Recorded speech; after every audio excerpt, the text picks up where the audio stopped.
अस्सलाम वालेकुम स्टूडेंट्स। इस वीडियो में हम सीखेंगे मशीन लर्निंग के बारे में। ये इंट्रोडक्शन टू मशीन लर्निंग का टॉपिक है कि मशीन लर्निंग क्या होती है, किस लिए इस्तेमाल होती है, इसकी एप्लीकेशंस क्या होती हैं, इन सब के बारे में हम इस वीडियो में देखेंगे।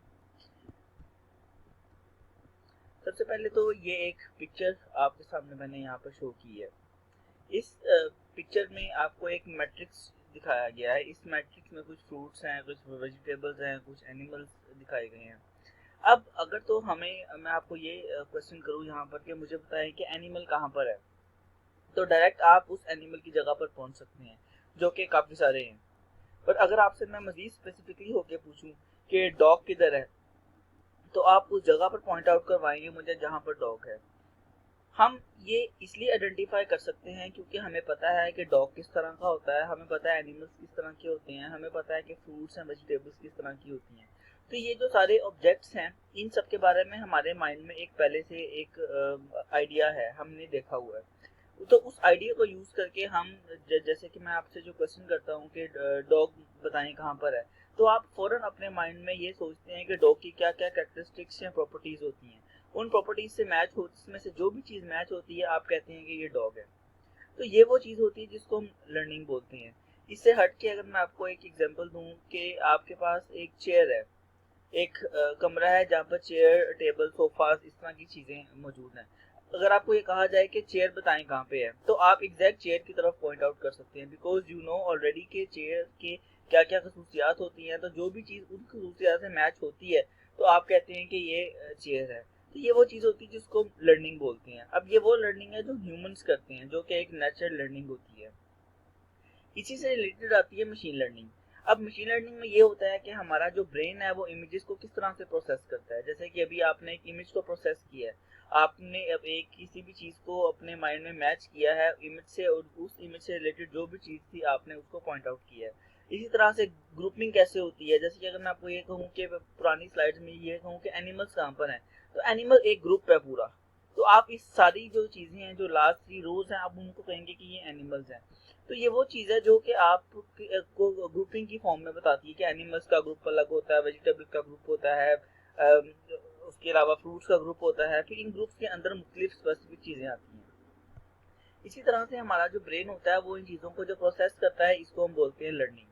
इस लर्निंग के बाद हमारा ब्रेन इनकी करता है क्लासिफिकेशन, यानी कि हमारा ब्रेन जब किसी भी चीज़ को आइडेंटिफाई कर लेता है, तो उसके बाद वो उसकी क्लासिफिकेशन करता है, वो क्लासेस बनाता है कि अगर तो ये फॉर एग्जांपल अगर कोई वो हैं वेजिटेबल्स हैं, तो वो ये देखता है कि इसमें ग्रीन वेजिटेबल किस कलर की हैं, येलो वेजिटेबल किस कलर की हैं, रेड वेजिटेबल किस कलर की हैं। तो इसको बोलते हैं क्लासिफिकेशन।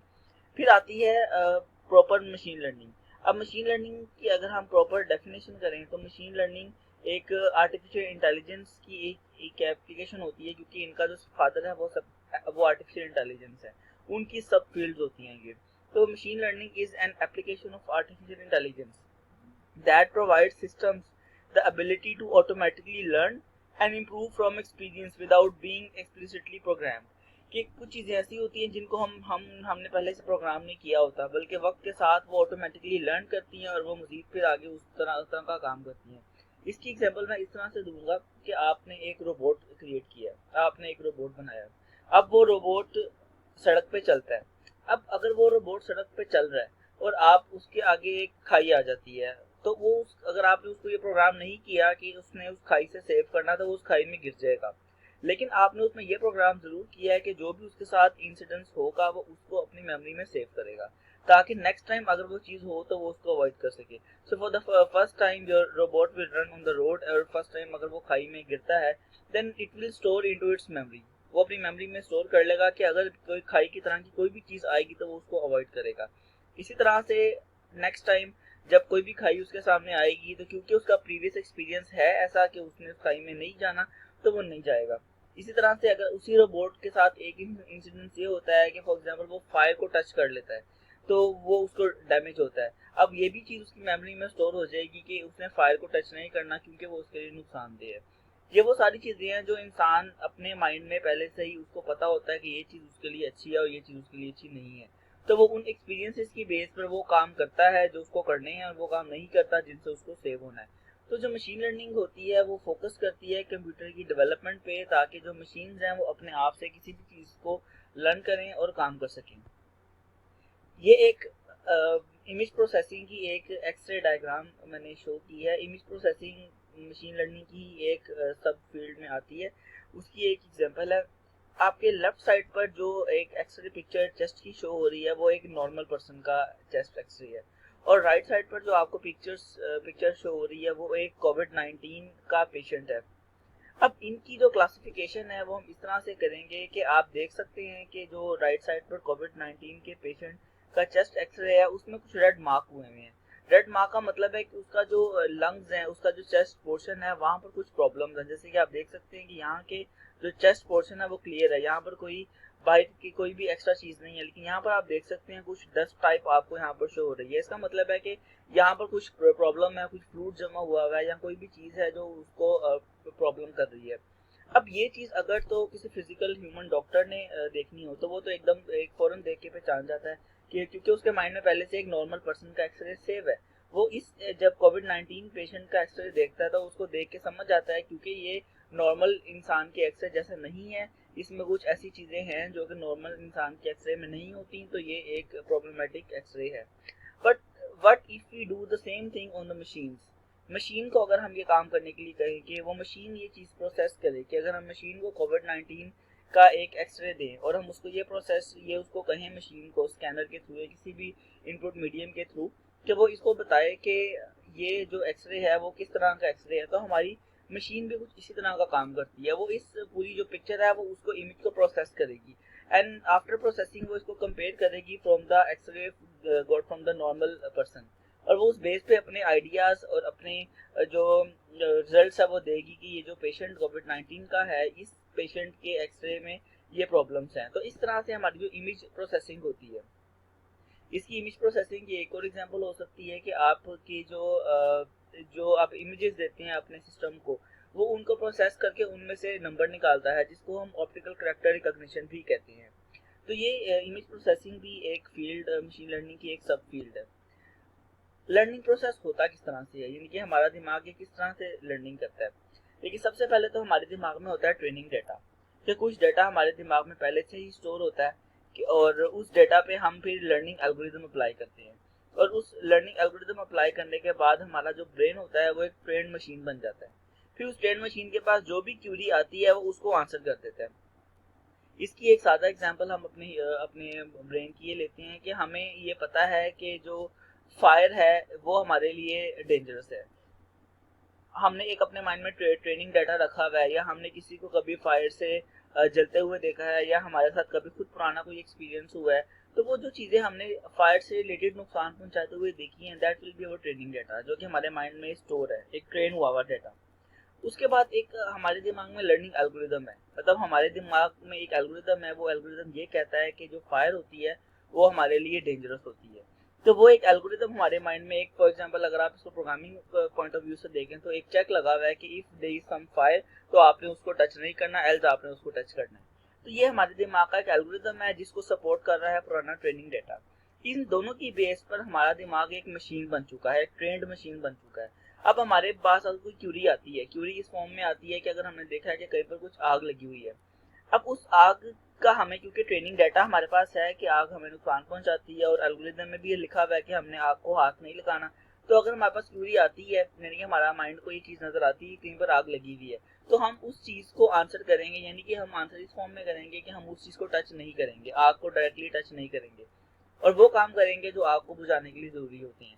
तो इसी तरह से मशीन्स को हम ट्रेन करते हैं कि हम पुराना कोई ट्रेनिंग डाटा दे के इसी रोबोट में एल्गोरिदम लिख देते हैं कि अगर ये चीज़ें हों तो आपने नहीं करनी, और अगर ना हो तो आपने करनी है। तो जो मशीन होती है वो एक ट्रेंड चीज़ बन जाती है। तो मशीन में भी इस तरह का एक लर्निंग प्रोसेस चल रहा होता है।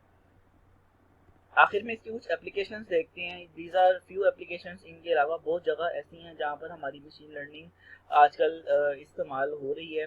The first is the image processing, जो हमने अभी देखा है कि जो इमेज प्रोसेसिंग होती है, अगर हम ह्यूमंस को बीच में से माइनस कर दें तो हम चाहते हैं कि जो मशीन्स होती हैं वो इमेज को प्रोसेस करें और इमेज को ही यूज़ कर सकें। इसकी एग्जांपल इस तरह से होगी कि आपका जब जो ई चालान्स होते हैं, आपके जो ट्रैफिक सिग्नल के पास कैमरा लगा हुआ है, अगर आप किसी भी चीज़ को, रूल को वायलेट करते हैं, आप सिग्नल ब्रेक करते हैं, तो आप की जो पिक्चर होती है वो आपकी व्हीकल की कैप्चर हो जाती है, और उसकी नंबर प्लेट की जो पिक्चर होती है वहाँ से उस पिक्चर से डिजिट्स गेट किए जाते हैं कि उसका जो नंबर प्लेट है उस पर एक्चुअल क्या लफ्ज लिखे हुए हैं, क्या नंबर लिखा हुआ है, तो उस इमेज को प्रोसेस करके उससे नंबर निकाले जाते हैं।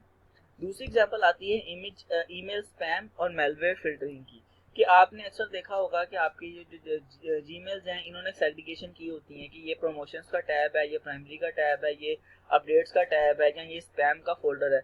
तो हर आने वाली ईमेल को मशीन लर्निंग की बेस पर मशीन ये खुद सोचती है, समझती है कि ये ईमेल क्योंकि इस तरह की है कि इसमें कोई मटेरियल ऐसा है कि वो स्पैम हो सकता है, so Gmail will send that email to your spam folder और जंक फोल्डर। इसी तरह से अगर कोई मेलवेयर आपके सिस्टम में आता है तो अक्सर आपने देखा होगा कि आपको एक नोटिफिकेशन आ जाता है कि इस सॉफ्टवेयर में या इस गेम में या इस मूवी में जो आप डाउनलोड कर रहे हैं कोई वायरस मौजूद है। तो ये भी मशीन खुद से लर्न करती हैं और आपको रिजल्ट देती हैं। बैंक्स में ऑनलाइन फ्रॉड डिटेक्शन के लिए जो एल्गोरिदम इस्तेमाल होते हैं वो भी मशीन लर्निंग बेस्ड होते हैं, क्योंकि जो आपके ऑनलाइन ट्रांजैक्शन एक दिन में हज़ारों लाखों ट्रांजैक्शन हो रही होती हैं, तो कोई ऐसी ट्रांजैक्शन जो मामूल के मुताबिक ना हो तो उनको आपका जो सिस्टम होता है वो फ्रॉडलेंट डिटेक्ट करता है और आपको बताता है कि ये जो ट्रांजैक्शन है ये फ्रॉड के ज़ुमरे में आती है। फॉर एग्जांपल, अगर कोई पर्सन है जिसके अकाउंट में फ्यू थाउजेंड्स के ही हमेशा आता रहा है, उसका अकाउंट कभी 1 लाख तक भी नहीं पहुंचा, लेकिन अचानक उसका अकाउंट में कुछ 10 लाख रुपया की ट्रांजैक्शन हो जाती है, तो ये वो चीज़ होती है जो कि एक मामूल से हटके होती है, एक यूजुअल से अलग होती है। तो इस यूजुअल एक्टिविटी जो कि नहीं होती, इसको आपका सिस्टम फ्रॉडलेंट डिटेक्ट करता है। इसके अलावा और बहुत सारे फीचर्स होते हैं जिसमें आपका जो बैंकिंग सिस्टम होता है वो आपके ट्रांजैक्शन को ये डिटेक्ट करता है कि ये फ्रॉडलेंट ट्रांजैक्शन कोई हो रही है। मेडिकल में आपका मशीन लर्निंग बहुत ज़्यादा इस्तेमाल होती है, जैसे कि स्क्रीनिंग में अगर आप जैसे एक्सरे की एग्जांपल ली थी, अगर तो ये मशीन कर रही होती तो मशीन इस एक्सरे को स्क्रीन करती। इसके अलावा डायग्नोसिस में यूज़ होता है, क्योंकि बहुत सारे ऐसे टेस्ट होते हैं जो कि इंसानों के लिए करना मुश्किल होता है, जिसमें इंसानों को प्रॉब्लम्स होती हैं, लाइक कुछ जगह पर रेडियो एक्टिविटी इस्तेमाल हो रही होती है जो कि इंसानों के लिए खतरनाक होती है। तो कुछ जो मेडिकल में जो डायग्नोसिस होती हैं या जो कोई टेस्ट होते हैं वो मशीन्स कर रही होती हैं और मशीन्स ही उसका फिर हमें रिजल्ट दे रही होती हैं। उसके बाद हम बात कर लेते हैं सिक्योरिटी की। सिक्योरिटी हमारे जो मोबाइल फ़ोन्स होते हैं इनमें भी सिक्योरिटी लॉक होते हैं, हमारे सिस्टम्स में सिक्योरिटी लॉक होते हैं, या हर जगह पर जो पासवर्ड वगैरह स्टोर होते हैं वो सिक्योरिटी में आते हैं। अब उसमें क्योंकि वो तो एक आम चीज़ है, लेकिन उसमें मशीन लर्निंग इस्तेमाल होती है फेशियल रिकॉग्निशन में। ये फेशियल रिकॉग्निशन होती है कि आप पहले से ही अपना चेहरा सेव कर देते हैं किसी भी मोबाइल में या डिवाइस में, उसके बाद आप जब भी लॉक अनलॉक करते हैं तो आपके फेशियल रिकॉग्निशन आपकी करता है, आपके फेस को मैच करता है, और हमेशा एक जैसा एक्सप्रेशन फेस के नहीं रहते जो हमने दिए होते हैं, तो इसलिए उसको अप्रोक्सीमेशन करनी होती है कि कितने परसेंट उस फेस मैच हो गया और उसके यहाँ कौन कौन से फैक्टर आपके फेस के मैच हो रहे हैं जो कि चेंज नहीं हो सकते। तो उनकी बेस पर वो फिर मशीन लर्निंग में डिसाइड करती है कि आप जो हैं वो वही हैं जिन्होंने पहले आप जो पासवर्ड स्टोर किया था। इसकी डिटेल इस कोर्स में आगे जाकर मजीद आएगी फेशियल रिकॉग्निशन की, इसको हम फिर डिटेल में देखेंगे। तो these were the few applications and the topic regarding introduction to machine learning. Thank you.